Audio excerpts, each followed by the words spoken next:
যুক্তরাজ্যের প্রয়াত রানী দ্বিতীয় এলিজাবেথের ইসরায়েল বিরোধী মনোভাব কি কেবল ব্যক্তিগত পছন্দ অপছন্দ ছিল, না এর পেছনে লুকিয়ে ছিল ঐতিহাসিক ক্ষোভ ও কূটনৈতিক দ্বন্দ্ব? সম্প্রতি ইসরায়েলের সাবেক প্রেসিডেন্ট রিউভেন রিভলিনের এক মন্তব্যে এ বিষয় নিয়ে নতুন করে আলোচনার ঝড় উঠেছে।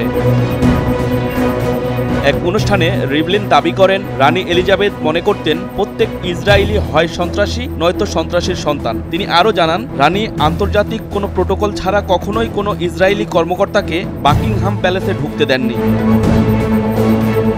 বিশ্বের ১২০টিরও বেশি দেশ সফর করেছেন রানী এলিজাবেথ। জীবদ্দশায় ভ্রমণ করেছেন লাখ লাখ মাইল, অথচ ইসরায়েল ছিল তার ভ্রমণ তালিকার বাইরে। রাজনৈতিক বিশ্লেষকরা মনে করেন এটি কেবল কাকতানীয় নয়, বরং স্পষ্ট বার্তা।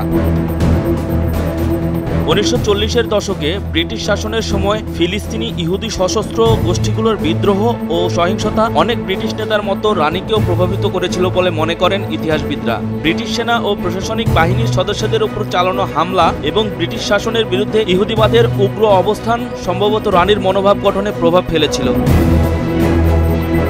ইসরায়েল সফর না করার বিষয়ে যুক্তরাজ্যের পররাষ্ট্র মন্ত্রণালয়ের নিষেধাজ্ঞার কথাও উঠে এসেছে বিভিন্ন সময়ে। তবে বিশিষ্ট ইসরায়েলি সাংবাদিক ডেভিড লান্ডাউ মনে করেন, রানী চাইলে এসব নিষেধাজ্ঞা অগ্রাহ্য করে সফর করতে পারতেন।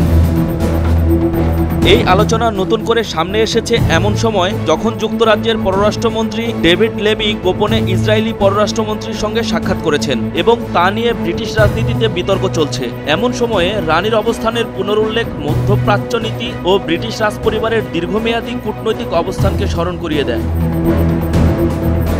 রানী এলিজাবেথের ইসরায়েল বিরোধী মনোভাব কেবল ঐতিহাসিক ঘটনার প্রতিক্রিয়া নাকি রাজনৈতিক কৌশলের অংশ, বিতর্ক চলতে পারে। তবে তার নিরপেক্ষতা ও দূরদর্শিতা সম্পর্কে যেভাবে বিশ্ব তাকে মনে রেখেছে তাতে এটি স্পষ্ট তিনি কূটনৈতিক সম্পর্কেও ছিলেন অসাধারণভাবে হিসেবি।